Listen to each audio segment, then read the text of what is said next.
Bismillahirrahmanirrahim. Assalamualaikum warahmatullahi wabarakatuh. Waalaikumsalam warahmatullahi wabarakatuh. Alhamdulillah pagi ini semoga semuanya kita sehat walafiat. Amin. Saya mendapat kesempatan untuk mencoba berbincang-bincang dengan salah satu narasumber terkait dengan ilmu pencak. Sudah tidak asing lagi di hadapan kita, yaitu Aki Jatnikana Biharja. Assalamualaikum Aki. Waalaikumsalam. Nuhun. Ini kayaknya ini menarik Ki. Ada hal yang perlu kita coba ungkapkan Ki. Ya. Pertama adalah perjalanan Aki di dalam perjuangan melestarikan ilmu Cimande. Mungkin orang bertanya-tanya, seperti apa sih sebetulnya kok hari ini di usia yang sekian tahun Aki itu kelihatan lebih muda dari rata-rata usia pada umumnya. Pasti ada rahasianya nih. Nah, sebelum masuk ke perbincangan itu kan lebih ke fungsi pencaksilat ya. Di kemudian hari ketika Aki itu menjalani hidup melalui metode pencak. Nah ini sih sebelum ke arah sana, kayaknya nih halayak pengen mendengar itu pencak itu gimana sih, maksudnya Ki, pencak secara umum itu seperti apa sih sebetulnya tentang pencak itu? Orang mungkin sekarang bertanya-tanya, apa itu pencak, apa itu silat, apa itu disebut pencak silat dan seterusnya. Mohon Ki diberikan penjelasan. Aduh, terima kasih. Pertanyaannya sangat mendalam, sangat mendasar. Penjelasannya harusnya jadi panjang, tapi tidak masalah. Karena ada yang menarik sebelum saya menjawab pertanyaan tadi mengenai pencak secara keseluruhan. Ada yang menarik, yang bertanyanya yang menarik. Yang bertanya menarik karena yang bertanya ini di Cimande itu ada 3. Cuman satu ada terah turunan darah turun-temurun mulai dari Eyang Rangga, kalau orang dalam menginikan Eyang Rangga atau Eyang Kair, Eyang Rangga ya. Terus ke Ayah Aceh, ke Ayah Abdul Somad, tokoh-tokoh pusir ya. Ayah Aceh sendiri ada 9 keturunan. Untuk kita tidak cerita itu, tapi saya hanya yang menarik, yang bertanya ini adalah ada terah, ada wedalan, ada muhibin. Wedalan itu adalah orang yang belajar ilmu Cimande, dibuktikan oleh surat wasiat, dan jelas gurunya siapa. Itu wedalan. Jadi lulusan lah. Lulusan mana atau lulusan UGM misalnya. Lulusan mana atau lulusan UI. Nah, wedalan itu lulusan. Kalau terah itu turunan darah gitu kan.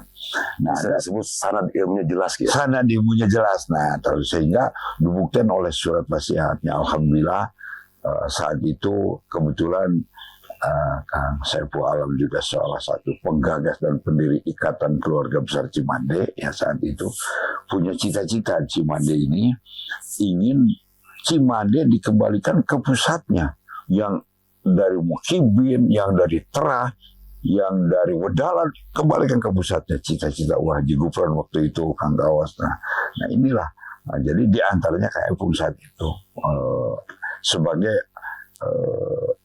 penggagas pendiri Ikatan Keluarga Besar Cimande supaya dikembalikan ilmu Cimande. Nah dari itu saya ada sesuatu yang sangat menarik lah tentang ilmu Cimande ini. Karena itu sebelum saya juga panjang lebar, saya mau nanya kayaknya balik tanya nih ke Saiful Alam El Bahri,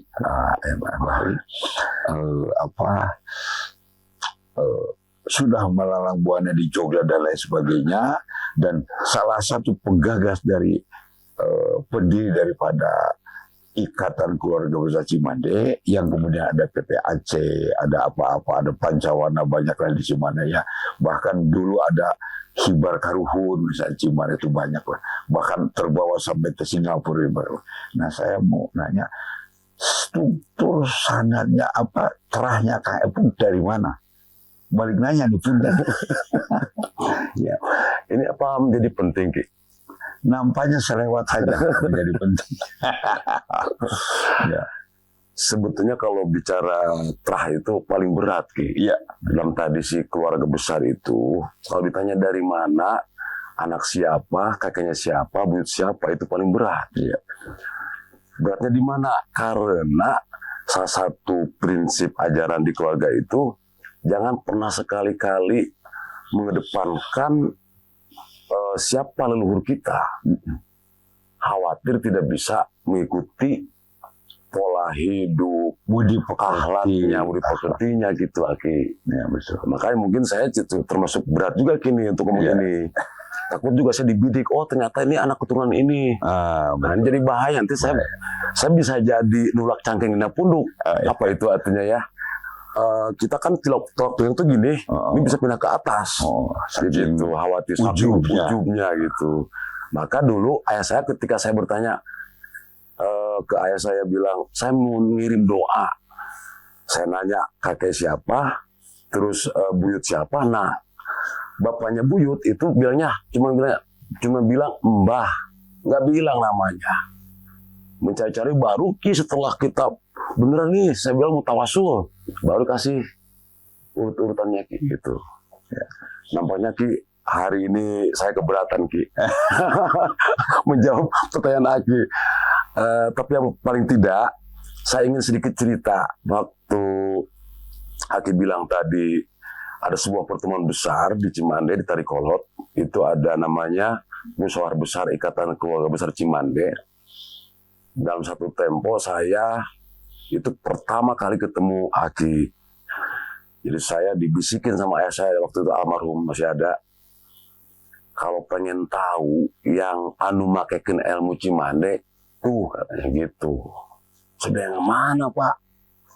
Itu, ini bukan, yang ini bukan, yang itu. Jadi di sana itu ada yang pakai koko, pakai peci putih, pakai sorban, pakai sarung, berjubah, berjejer.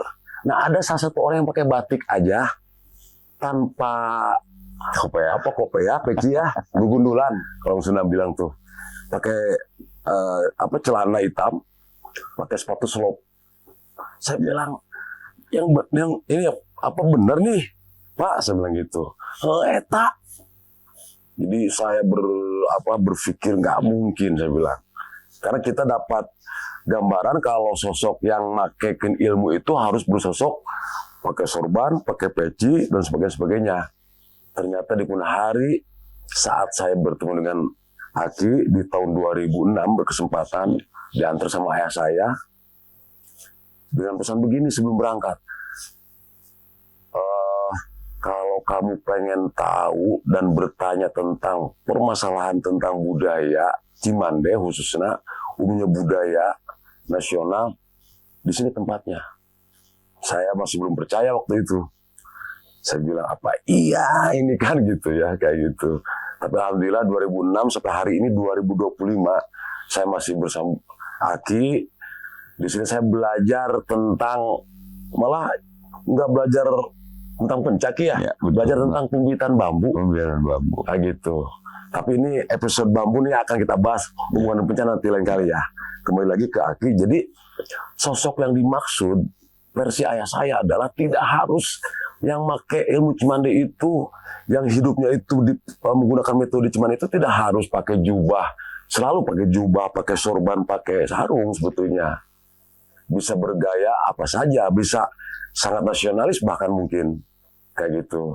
Nah, kemudian ini yang menarik. Maka kemudian hari ini kalau ada pertanyaan gimana sih perjalanan Aki dalam menjalani hidup kemudian berusaha untuk melestarikan ilmu Cimande.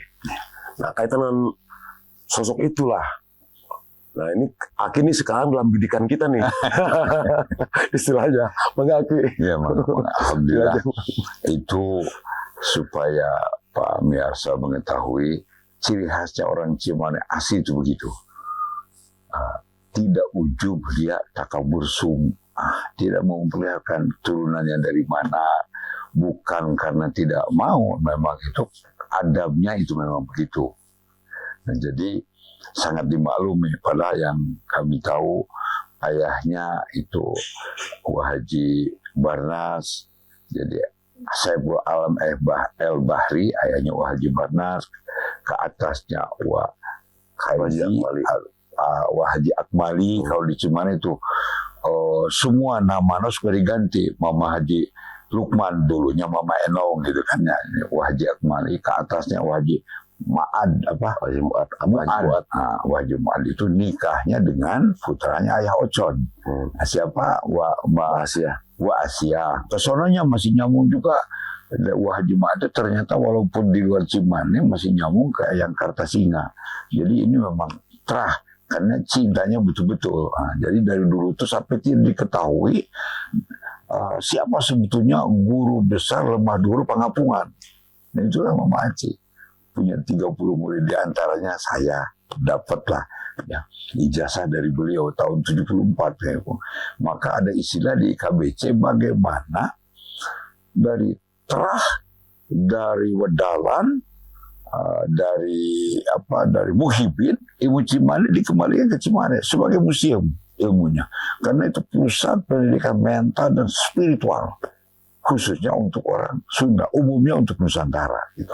Nah tadi pertanyaan yang sangat bagus. Perjalanan itu panjang. Perjalanan sebelum saya ke Cimane perjalanannya panjang. Selewat saja, tapi dari sejak kecil memang nggak tahu kecintaan saya terhadap Cimane. Ada seseorang guru, ayah angkatnya Wahudomi. Ayah angkatnya Wahudomi. Wahudomi itu salah satu murid daripada Mama Aci. Yang tukang ngurus dombanya, yang tukang ngurus kebunnya itu Wahudomi. Dan memang yang terakhir beliau adanya di Cikalang, Wahudomi itu. Nah, dari sejak kelas 1 SD saya sudah dengan Abah Aim. Mbah Aim itu juga salah satu masih turunan dari Cimande, tapi bapak angkatnya Wahudomi. Saya belajar dari mulai belajar pencahnya dari beliau tentang Cimande, tapi dikejar oleh Mama Haji Jilong, Wajilong. Khusus dong tukang ngejar suka dipisah antara ngajar penjara. Tapi cara ngajarnya memang luar biasa. Itu mulai ketertarikan. Tidak pernah mengatakan jelek. Tidak pernah mengatakan tidak baik. Selalu mengatakan bagus. Sebaiknya begini. Sebaik ngajarnya. Dan punya keahlian. Kalau di Cimane banyak patah tulang, beliau tuh tukang ngebetul patah kuda. Tukang ngaroskan kuda, ngebetul patah kuda. Dan ada kelainan, suka hobinya main kecapi pasar. Kecapi pasar tuh ada pelok, ada sarendro, ini yang sarendro. Itu kalau malam tuh begitu. Saya tuh kalau tidur diselimutin, kelas 1 sampai kelas 3 SD, bahkan sampai kelas 5. Dididik terus, diajarkan dari awal sudah diajarkan kumaha muka tengkukan, diajarkan kumaha mupu sampai ciri kecintaannya itu. Pada saat ada teman satu perguruan, ada Kang Idang, Kang Ukar ya, supaya saya kayak yang orang yang sudah lebih besar, sebelum tebu itu dipukul ke tangan saya, direbus dulu, dibubui, bukan direbus, dibubui. Terus dicuci supaya sama pada anak-anak. Sampai begitu. Kalau pulang dari mana, saya ingat ada kongsi dulu, Mak. Kantor polisi itu di Kebun Ranu, hanya kantor polisi di buatan Belanda. Ada gedang pecah. Itu disuruh turun sama Kiai. Ya, bukan salah catat, bukan situ kan ya. Suruh turun. Begitu udah turun, wah dikasih hadiah tuh. Begitu lewat Lewi Goong, ada tukang bakar itu ketan. Makan dulu ketan. Waduh, itu hadiah, saya udah bisa turun. Itu usia sekitar berapa tahun? Itu kalau itu kan kelas 3 SD, kelas 1 sampai kelas 3 SD ya. 9 tahun ya. Itu ya masih 9, di bawah 9 tahun, 9 tahun lah, kelas 1 kelas 2 ya. Antara 8 9 tahun lah antara usia itu. 9 tahun naik ke panggung ya, tampil melawan orang-orang yang udah dewasa, udah tua gitu. Masih Igal belum tahu. Igal ya. Tapi beberapa kali tampil saya ingat di Pamuruyan. Pamuruyan itu kalau dulu kayak Pibu kalau Genang Pencatu. Itu saya melihat ada orang yang sudah dewasa, tapi saya masih anak-anak ya. Dan ditonton oleh ayah, oleh saudara, rame kalau begitu ada Genang Pencatu di Pamuruyan. Turun. Ada yang turunnya rasa-rasanya di Cimahi nggak begini rasanya. Masangnya ini kurang bagus. Itu orang sedang dewasa gerhebat. Di asupan dulu banyak asupan tanah genang baca, Masya Allah. Itu sampai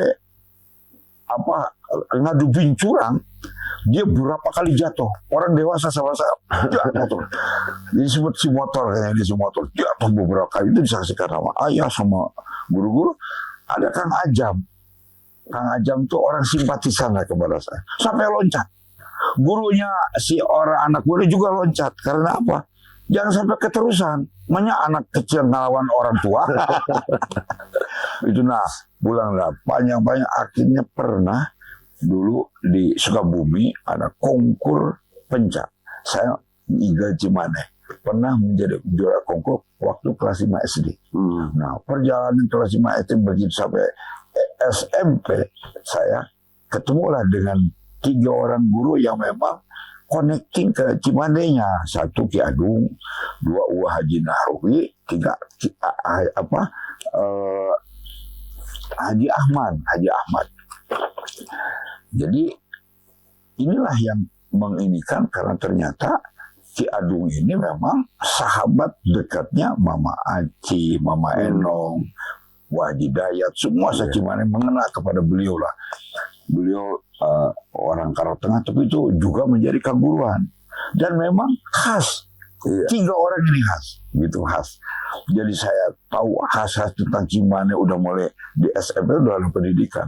Sampai saya itu nginep segala. Jadi kayak bapak angkat lah. Bapak angkat tuh. Nah, beliau itu, Ki Adung itu, pengawal pribadinya Jenderal Kawilarang. Kawilarang. Jadi Pangdam. Pengawal pribadinya baik. Nah, jadi luar biasa. Nah, kalau Wa Ujang Nahrawi itu ada kelebihan. Itu kalau dia ngelak pasang, itu orang kemana aja arahnya, ujungnya tuh si Tagogan itu pasti di dalam kepala orang, di dalam hidung orang. Disepak-sepak ujungnya pasti itu luar biasa. Saya mengagumkan. Ada apa nih yang dari Sutar diantarlah ke Cimaneh. Begitu udah di Cimaneh terus saya di Pasir Muncang, jadi bulak-balik lah Cibadak Pasir Muncang, terus ke ke Cikodok ya, sama Aci waktu itu di Cikodok lah, di Payunan yang Sarean di situ. Bulak-balik ke Mama Haji Dayat di Pasir itu ada sawah di situ. Nah, akhirnya SMA kelas 1 saya dilobatkan untuk mengajarkan Silat Cimaneh dengan surat wasiat dari beliau, dari 3 orang ini. Dapat mandat ya? Dapat mandat lah untuk mengajarkan.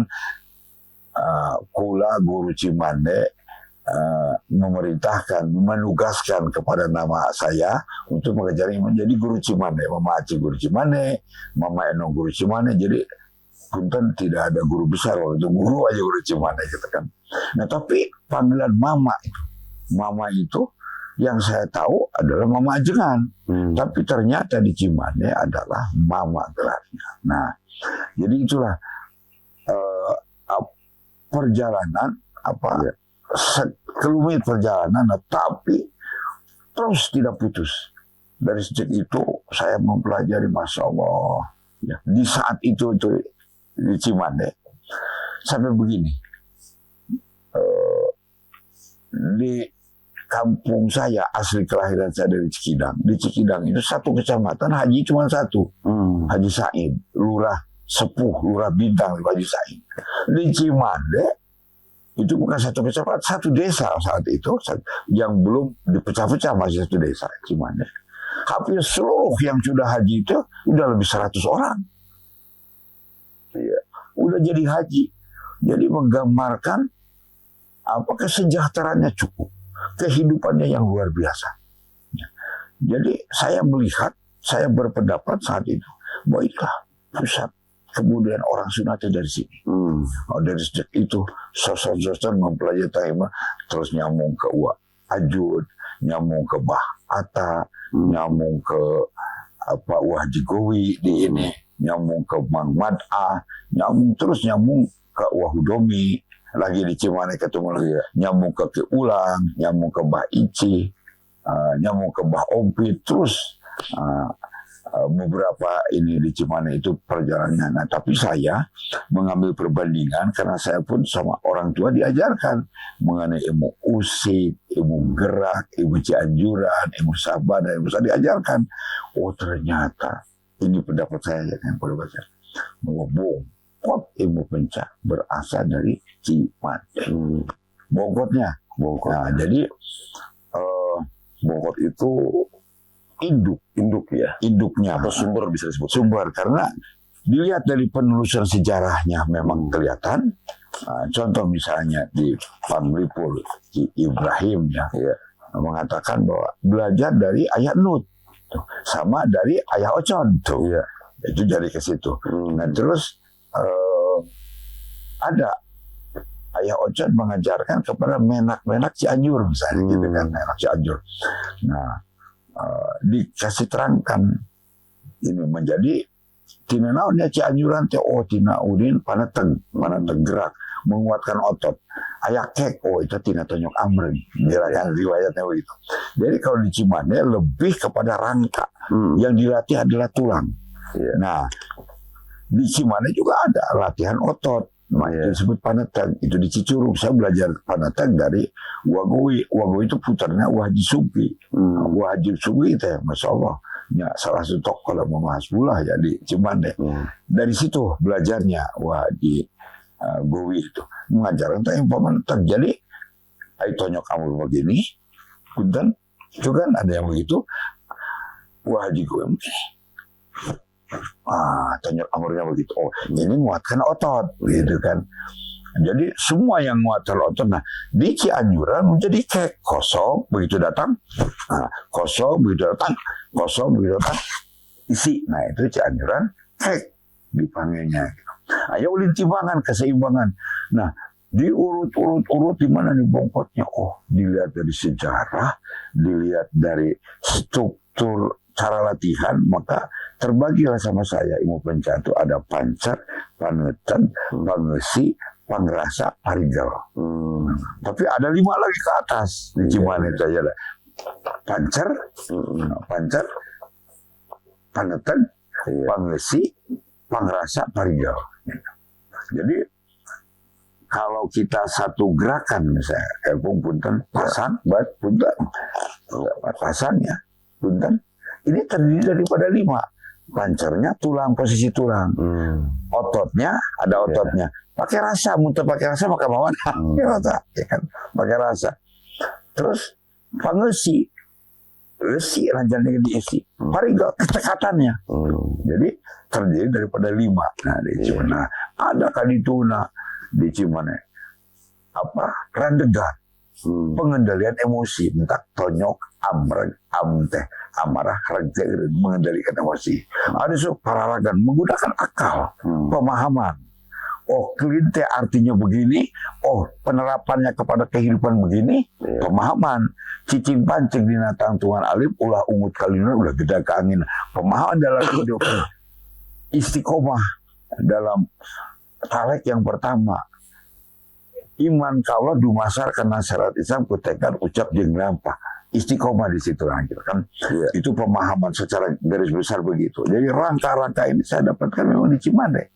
Rangka-rangka ini maka boleh dibilang bahwa Cimane itu dari bongkot, karena ketika saya ditugaskan oleh Ikatan Keluarga Besar Cimane ya oleh Wali Gufron Kanggawas untuk menelusuri sejarah Cimane, saya ada yang kaget. Kata-kata mande itu ternyata sudah ada dari zaman Pajajaran. Zaman keprabonan di Cirebon. Ada disebut mande Jajar, ada disebut mande Semartinandu, ada yang disebut mande mande Sembilang. Mande Sembilang tuh sudutnya 6. Jadi rukun iman. Semartinandu itu rukun Islam. Mande Jajar adalah syahadat, gitu kan. Tapi itu sudah ada kata-kata mande. Sampai sekarang itu bangunan masih ada. Itu di Pakungwati dan di kalau itu di tempat jarahnya di Gunung Jati, di Gunung Jati lah, di Gunung Sembung, Gunung Jati ada mande Jajar. 2 hadiah dari Eyang Prabu Siliwangi kepada dua putranya. Karena yang satu Ngalangang Buana, Kian Santang Ngalangang Buana putranya. Incu cucu, cucu. Jadi Nyimas Rara Santang nikah dengan raja turunan Mesir, gaduh putra tilu. Di antaranya yang pertama Eyang Cakrabuana, yang kedua Nyimas Rara Santang Saripah Mudain, yang ketiga Eyang Kian Santang. Nah ini yang dikasih hadiah dua bangunan disebut Mande Jajar. Kalau Mande Semartinandu itu di Nusok dianggo ku Sunan Gunung Jati, kange Kholwat kange Liando. Upami Mande 9 dianggo ku Eyang Cakrabuana. Jadi uaknya Sunan Gunung Jati ka Cakrabuana itu uaknya, ibunya Nyimas Rara Santang. Nah, kata-kata Mande udah begitu. Terus ada kata-kata di dalam kitab-kitab kuno, Cecenet Mande Kiara. Solokan Mande Sagara. Nah, Mande itu bisa berarti membentuk, bisa berarti selalu mengimbangi, bisa berarti selalu sesuai. Mande itu.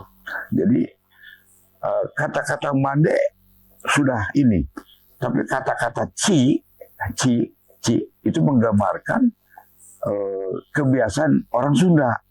Jadi nama-nama kampung di Cimande, Mande itu saya mengenal Mande waktu penelusuran sejarah dan falsafah Ibu Cimande untuk pendidikan mental dan spiritual.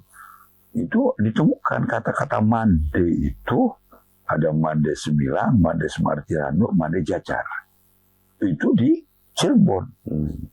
Nah, lantas hubungannya apa? Maka saya melihat di dalam Petatah Petitih Ilmu Cirebon itu, Petatah Petitih Cirebon itu nasihat dari Wali Cirebon disaksikan oleh 8 wali yang lain untuk keluarga besarnya Cirebon, Petatah Petitih Cirebon. Dan saya lihat Petatah Petitih Cirebon percis dari 41 Petatah Petitih Cirebon dalam Cirebon itu yang sekarang jadi Talek Cimande.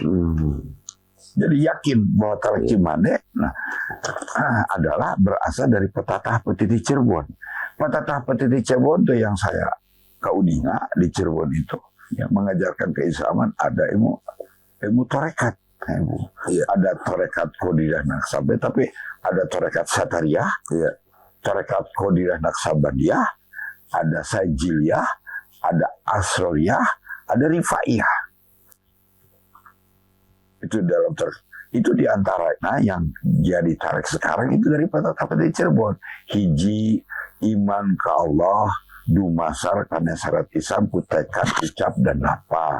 Kedua, tuhu, patuh, hormat ke guru, ratu, wong, atmukaro. Itu ada dalam Petatah Petitih Cirebon. Ketilu, ulah ujub, ria, takabur, sum'ah. Kaopat ulah linyok, bohong, jinah, ranyet, mimpi tamit, ngalatu menta. Anu kalima ulah malik, madog, mateni, mangani, mabok. Anu kagenep ulah adiguna, iri dengki, jahil kaniaya. Anu katujuh ulah ngalajur nafsu, ngumar amarah, tunggul di barung, setan dirempak, nuturkan pangajak setan. Tuh 7 lah itu, ayat rata-rata 7 ya. Itu berasal dari Petatah Petitih Cirebon. Jadi ada hubungan, jadi cukup ada hubungan. Nah, memang mengenai ibu pepehan, adu bincurang, ubar cimana berasal dari Pajajaran. Berasal dari Pajajaran. Jadi kata-kata Mande itu sudah ada dari Pajajaran. Ilmu pencana sudah ada. Sudah ada di Pajajaran. Nah, salah satu di antawisnya ada satu kisah. Ada yang masanten dari 60 tentara Pajajaran yang tidak balik lagi ke Pajajaran, 60 kan, yang tidak balik lagi ke Pajajaran, di antaranya yang memang ahli tempur. Ahli tempur dari Pajajaran yang dibina, yang ditempa di Lewi Sipa Tahunan. Di Kebun Raya sekarang. Sipa Tahunan. Pak itu alat tahun yang tiap tahun digembleng, diulang kembali. Jadi kayak kita kan ulang tahun lah, ulang tahun para tentara-tentara inti Pajajaran di situ. Dari situ. Nah, maka kelin, selup, bahasa baheula, sekal deleg misalnya. Selup takol, guar takol, tewakan, tek kuriling. Itu bahasa jadi sudah ada. Apalagi sebagai bukti ada misalnya puntennya ada Braja Musti, ada Semu Gunting. Itu gabungan. Misalnya Semu Gunting. Terab-terab ing napasku, terang-terang ing jantungku, gebrang-gebrang ing mataku. Kan digunting jerijiku, kan katerjang karena kerempuan. Bahasa keraton itu. Bahasa keraton itu. Kalau iya mah, kalau jang jawakan biasa, itu mantra bahasa kerap kalima. Bahasa biasa mah kan ada, misalnya kia, mata siap mata haur. Aing teka dulu kusia, itu bahasa jang jawakan. Jang jawakan kan itu, tapi jang jawakan yang berasal dari keraton. Itu bahasanya bahasa tersusun, bahasa empu, bahasa sastra.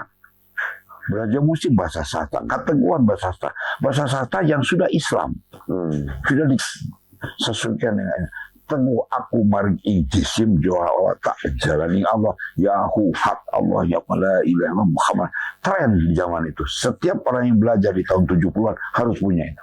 Ada 7 keteguhan, ada 7 ilmu keteguhan di antaranya itu kan pasti ada gabungan zaman kerajaan Pajajaran. Nah, jadi bela dirinya dari digabung, disesepin. Spiritualnya adalah spiritual Islam. Dengan spiritual Islam. Ya. Wah, ini luar biasa nih Aki.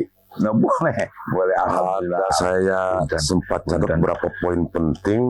Ini udah masuk ke kedalaman untuk menjelaskan tentang dunia luar lah gitu kan, Iya, yang sekarang ada di ini. Ya. Barusan sampai apa? Langsung dipotong bukan Epung ya. Iya. Mengenai pengertian arti mande sendiri belum. Iya betul. Nah, itu boleh ditanyakan artinya mande itu apa sebetulnya? Gitu kan. Apa hubungannya dengan budaya Sunda? Apa hubungan dengan tingkat nasional? Apa hubungan dengan mau pencair? Ya. Oke, kita lanjut lagi nih. Saya tadi menyimak dengan sangat dalam ada kata-kata kunci. Tiba-tiba muncul istilah pancer, paneteg, ada